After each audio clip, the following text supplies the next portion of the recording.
Esperanza, vida para todas las naciones, recuperando el diseño original, presenta al maestro Mario Barroso con Semillas de Vida.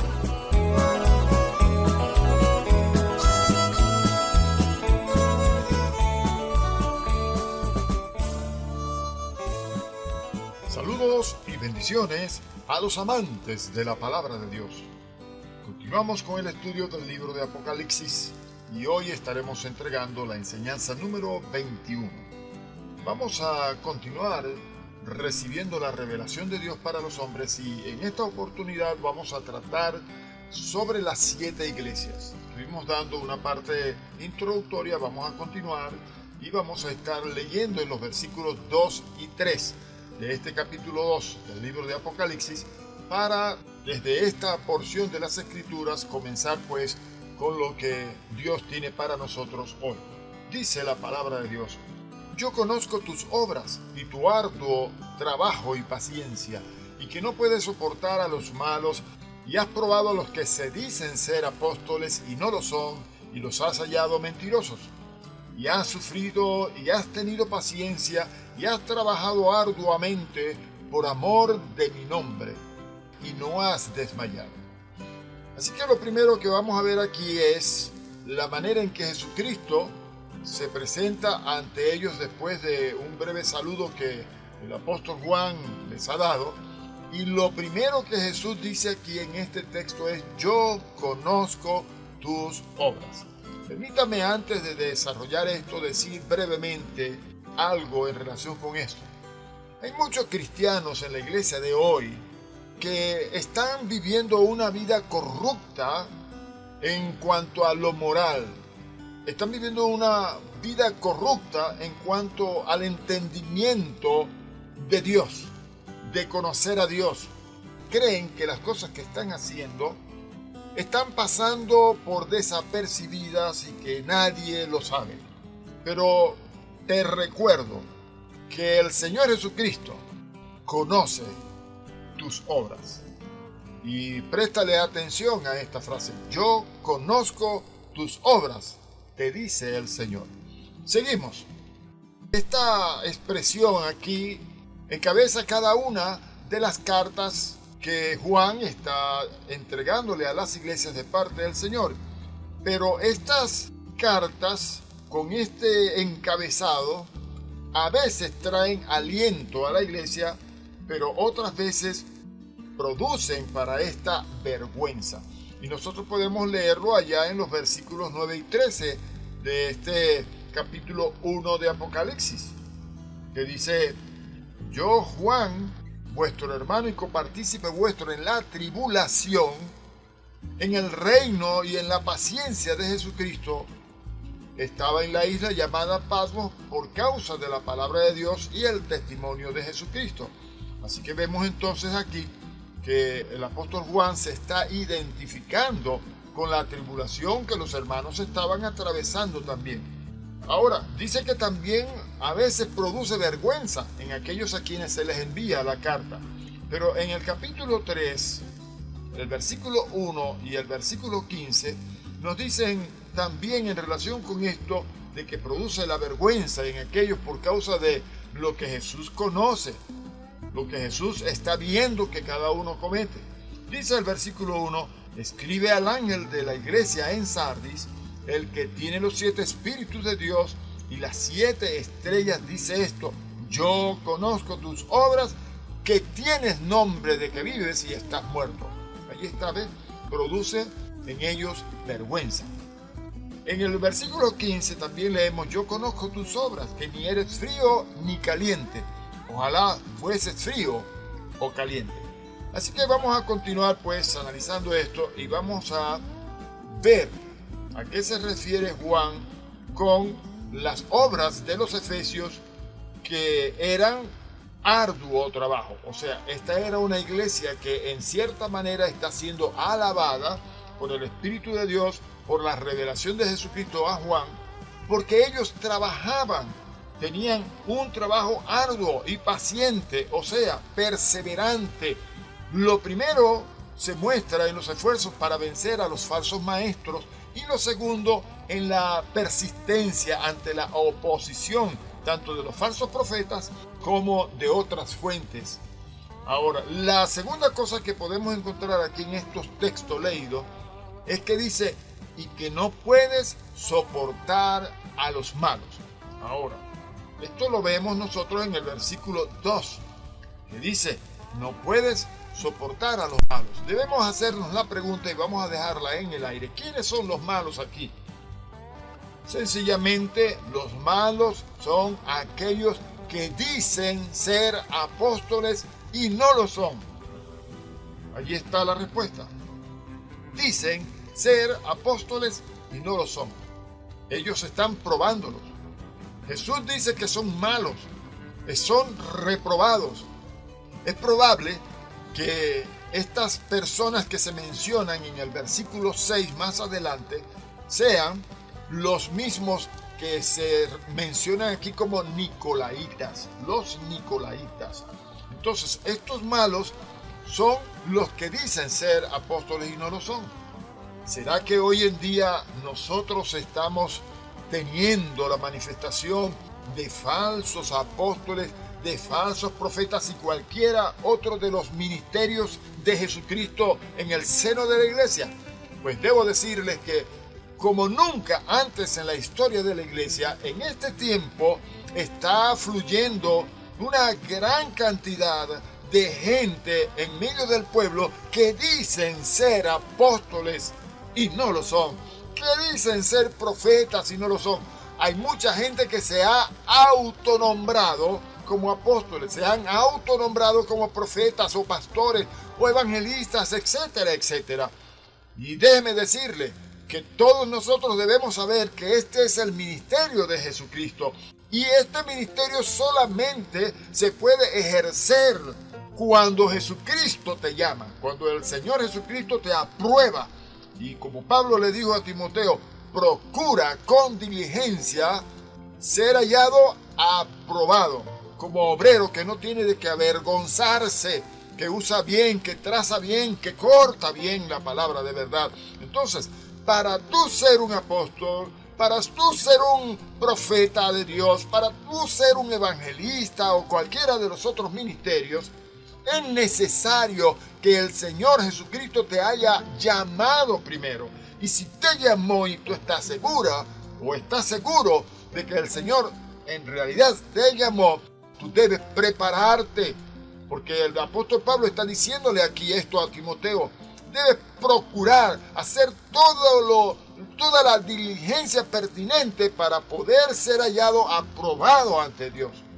Entonces, estos nicolaitas que se mencionan en el versículo 6, como lo vamos a estar analizando un poco más adelante, estas personas que son mencionadas aquí, son personas a quienes la iglesia de Éfeso aborrecía, porque eran obras de los nicolaitas. Ahora, no vamos a detenernos en esta oportunidad para hablar de los nicolaitas, pero vamos a tratar de conocer quiénes son estos personajes mencionados un poco más adelante. Así que el Señor dice aquí que Él también aborrece estas obras.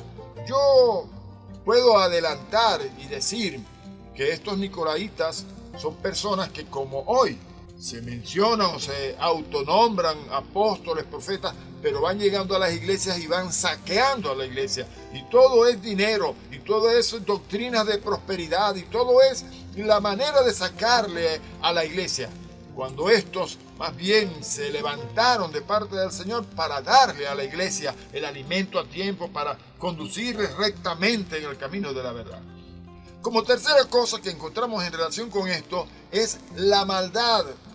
La maldad de estos no se relaciona tanto con la doctrina como con el mal moral que surge de la doctrina. O sea, las consecuencias de las falsas doctrinas que están introduciendo están produciendo un mal que es gravísimo en lo moral. Hay muchos hombres corruptos que están cayendo en fornicación, en adulterio, en estafas y robos, y pare usted de contar. Ahora, sobre los nicolaitas, en los versículos 14 y 15, cuando lleguemos allá, vamos a estar hablando un poquito más profundamente. Ahora, el fracaso de los efesios era la perversión de su principal virtud, que has dejado tu primer amor. En relación con esto, permítame decirle lo siguiente. Se ha enseñado, y para muchos predicadores, para muchos en la iglesia, aquí piensan que se está refiriendo al amor hacia Dios. Pero déjeme explicarle una cosa. Cuando nosotros estamos hablando, estamos leyendo estos pasajes aquí, debemos entender en el versículo 2 que esta es una iglesia que era alabada porque tenían un arduo trabajo paciente, constante, y que lo estaban haciendo por amor al nombre del Señor. Entonces, ¿cómo es que si lo hacían por amor del nombre del Señor, entonces aquí dejar el primer amor tiene que ver o tenga que ver con el amor hacia Jesucristo? Vamos a ver qué nos dice la palabra y vamos a entenderlo mejor. El fracaso, tengamos esto bien claro, era haber dejado su primer amor. Vamos a leer los versículos 4 y 5 para que podamos entender mejor por la misma palabra lo que el Señor nos está tratando de enseñar hoy. Dice aquí en el versículo 4, pero tengo contra ti que has dejado tu primer amor. Luego le dice, recuerda, por tanto, de dónde has caído y arrepiéntete y haz las primeras obras. Así que, por deducción, si nosotros hacemos un análisis aquí, vamos a encontrar que lo que el Señor está hablando, a lo que se está refiriendo, es a las primeras obras que ellos hacían. ¿Cuáles eran? El arduo trabajo que hacían con paciencia, que hacían con constancia. Entonces sigue diciendo, recuerda por tanto de dónde has caído y arrepiéntete y haz las primeras obras, pues si no, vendré pronto a ti y quitaré tu candelero de su lugar, si no te hubieres arrepentido. Alabado sea el Señor. El llamado al arrepentimiento y a hacer las primeras obras sugiere que el fracaso de estos cristianos en Éfeso no era, como muchos interpretan, la pérdida del amor hacia Dios, sino a las personas. Recuerden que estamos hablando de que ellos probaban a los que decían ser apóstoles y no lo eran, y que los había hallado mentirosos, y que Jesucristo habla acerca de estos que eran malos. Así que nosotros vamos a entender que en estos versículos 2 y 3, donde estuvimos leyendo al principio, el primer amor no tiene que ver con lo que ellos sentían hacia Dios, sino más bien a lo que estaban llegando a sentir en contra de esas personas a quienes ellos estaban juzgando y a los que estaban hallando como mentirosos. Así que, por amor de mi nombre y sin desmayar, ellos con constancia estaban haciendo las obras de Dios. Así que eso era lo que ellos habían dejado. Habían dejado de hacer las cosas por amor del nombre del Señor. Y recordemos, cuando el rechazo de las prácticas de aquellos que yerran se convierte, como lo vemos en el versículo 6, vamos a leerlo y entonces les digo la idea. Pero tienes esto, que aborreces las obras de los nicolaitas, las cuales yo también aborrezco. Pero cuando el rechazo a las prácticas de estas personas que yerran se convierte en odio hacia ellas, que es a lo que se refiere Juan aquí por el Espíritu de Dios, se transforma en odio hacia las personas que yerran, los cristianos se apartan del amor redentor de Dios en Cristo y así pervierten la fe. Si nosotros leemos allá en el Evangelio de San Juan, en el capítulo 3 y versículo 16, que es un versículo muy conocido por todos, dice, porque de tal manera amó Dios al mundo que ha dado a su Hijo unigénito, para que todo aquel que en él cree no se pierda, mas tenga vida eterna. Entiéndase entonces que lo que el Señor nos manda a nosotros a hacer no es a que odiemos a las personas, no es a que les aborrezcamos a ellos, debemos aborrecer lo que ellos hacen. Dice aquí, pero tienes esto, que aborreces las obras de los nicolaitas, no a los nicolaitas. ¿Me explico? Vamos a comparar esto con lo que leemos allá en Gálatas, en el capítulo 6, versículos 1 y 2. Dice: hermanos, si alguno fuere sorprendido en alguna falta, vosotros que sois espirituales, restauradle con espíritu de mansedumbre, considerándote a ti mismo, no sea que tú también seas tentado. Sobrellevad los unos las cargas de los otros y cumplid así la ley de Cristo. Dios es amor y Dios nos manda a que nosotros también amemos al prójimo. Allá en Primera de Juan también hay una porción significativa en relación con esto, que dice en los versículos 16 al 18 del capítulo 5 de la primera carta: si alguno viere a su hermano cometer pecado que no sea de muerte, pedirá, o sea, se convertirá en un intercesor a favor de esa persona, y Dios le dará vida. Esto es, para los que cometen pecado que no sea de muerte. Hay pecado de muerte por el cual yo no digo que se pida.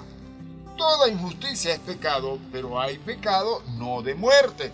Sabemos que todo aquel que ha nacido de Dios no practica el pecado, pues aquel que fue engendrado por Dios le guarda y el maligno no le toca. Brevemente aquí quiero hacer una salvedad. Este versículo en particular, el 18 de este capítulo 5 de primera carta de Juan, en otras traducciones se lee más bien así: no practica el pecado, pues el que ha sido engendrado por Dios se guarda a sí mismo de pecar. Se guarda a sí mismo de pecar.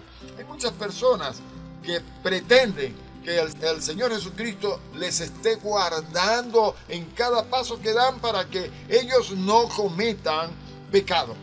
Pero esto no funciona así. El responsable de mantenerte santo ante Dios, guardándose del pecado, eres tú, amado hermano. El Señor no es el que te va a librar. Él te da las fuerzas para que tú te enfrentes contra el pecado y le venzas, para que no caigas en él.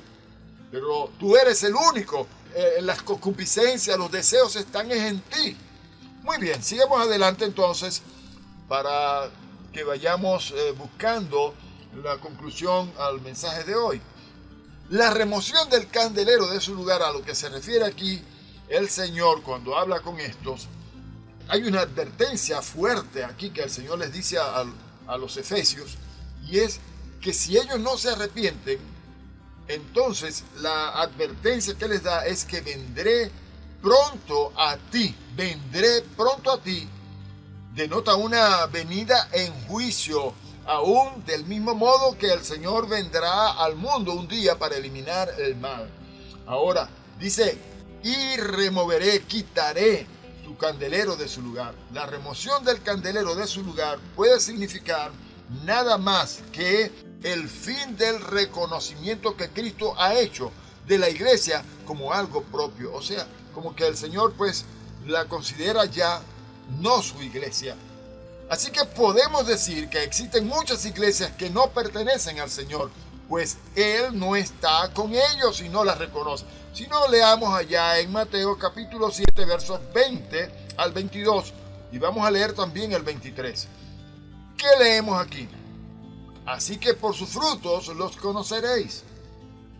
No todo el que me dice Señor, Señor entrará en el reino de los cielos, sino el que hace la voluntad de mi Padre que está en los cielos. El que hace la voluntad de mi Padre que está en los cielos. Muchos me dirán en aquel día, preste atención: Señor, Señor, ¿no profetizamos en tu nombre? Hoy en día también los tenemos en los púlpitos profetizando. Y en tu nombre echamos fuera demonios. Muchos hombres que dicen ser apóstoles o cualquier ministerio también están echando demonios. Y en tu nombre hicimos muchos milagros. También están haciendo milagros hoy. Pero el Señor les va a declarar lo siguiente, como dice el versículo 23: nunca os conocí, apartaos de mí, hacedores de maldad. Bendito sea Dios. Entonces les declararé: nunca os conocí. Qué terrible esto, mi hermano. En aquel día hay muchas personas que cuando se enfrenten al Señor van a recibir esta respuesta. Estarán tan vacías de Cristo como el templo de Jerusalén quedó vacío de la presencia de Dios antes de su destrucción. Y si no, podemos leerlo allá en Ageo, en el capítulo 2, versículos 1 a 9. Yo les invito a que lo busquen. Allá en Mateo 23, 38 también se nos dice: así también vosotros, por fuera a la verdad, os mostráis justos a los hombres, pero por dentro estáis llenos de hipocresía e iniquidad. Así de grave es el pecado de la falta de amor en una iglesia cristiana.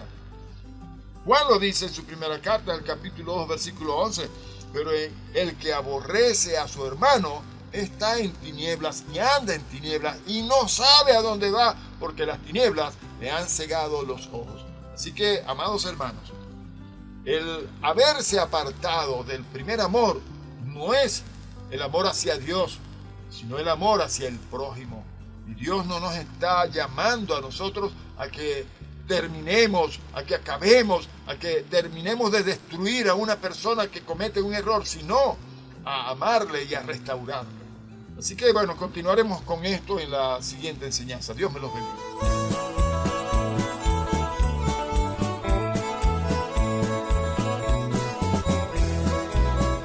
Esta serie continuará.